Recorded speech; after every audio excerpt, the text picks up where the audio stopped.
calamité. C'est une calamité. Et puis, c'est inacceptable que cette situation prévaut dans une commune où le maire est docteur en environnement. Si vous avez souvenance, 2 mois auparavant, j'avais tenu un point de presse au nom du groupe citoyen avec Djibril Diatta, Ndoye Lo, El Hadj Sarr, délégué de quartier, Yacine Sagna, pour dénoncer l'état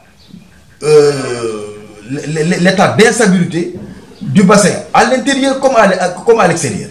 Et puis, ces bassins-là, il faut en convenir, ont beaucoup soulagé les populations qui ont été souvent victimes des inondations.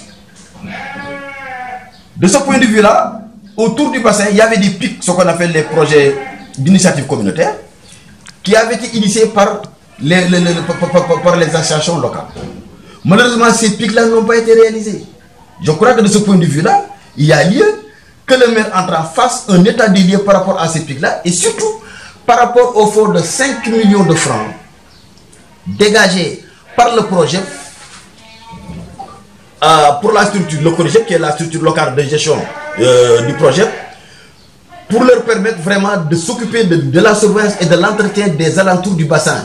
Donc ces 5 millions-là avaient été alloués au CONIGEP, dirigé par l'adjoint au maire Jean Koulibaly. C'est annuel ou bien? C'était annuel? C'était 5 millions, je ne connais pas la périodicité. Mais ce qui est sûr, 5 millions avaient été dégagés pour la surveillance et l'entretien externe du bassin.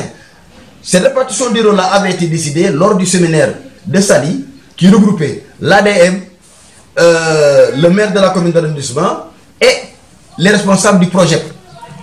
C'était à l'ADM et à l'ONAS de s'occuper de l'entretien interne du bassin, facordage, désodorisation, etc. Donc ces 5 millions-là qui avaient été dégagés pour permettre à la mairie d'avoir des outils financiers et matériels pour pouvoir s'occuper de l'entretien, mais surtout de la surveillance du bassin. Jusqu'à présent, cet argent-là, on ne sait pas où il a été utilisé. Et jusqu'à présent, il n'y a aucune AG d'information ni de rapport d'activité qui a été tenu et qui a été convoqué par le président du collège, à savoir l'adjoint au maire Jean Koulibaly. Donc, dernièrement, je crois que vous avez eu écho de 4 moutons du cheptel de l'imam Abdoulaye Dia qui ont été totalement décimés par des chiens sauvages. Totalement décimés par des chiens sauvages. Lui-même, nous rendons grâce à Dieu, même l'imam l'a échappé parce que ces chiens-là étaient prêts à l'attaquer quand il est sorti vraiment pour porter secours, pour essayer de porter secours à ces moutons-là. Je crois qu'après l'incident, il y a un agent du ministère de l'élevage qui est venu, qui a été dépêché par le sous-préfet et le préfet pour pouvoir faire les constats.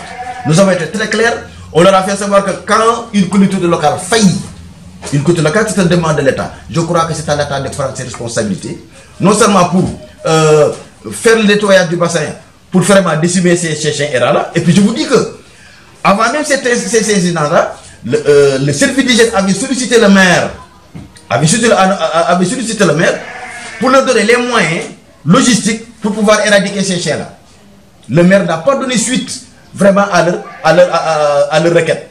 Donc si ces incidents-là reviennent, c'est parce que la faute, la responsabilité incombe bien sûr à l'État, mais principalement au maire de la commune d'arrondissement qui est chargé vraiment de veiller à l'entretien et à la bonne tenue des bassins de restauration qui sont devenus vraiment un scandale écologique.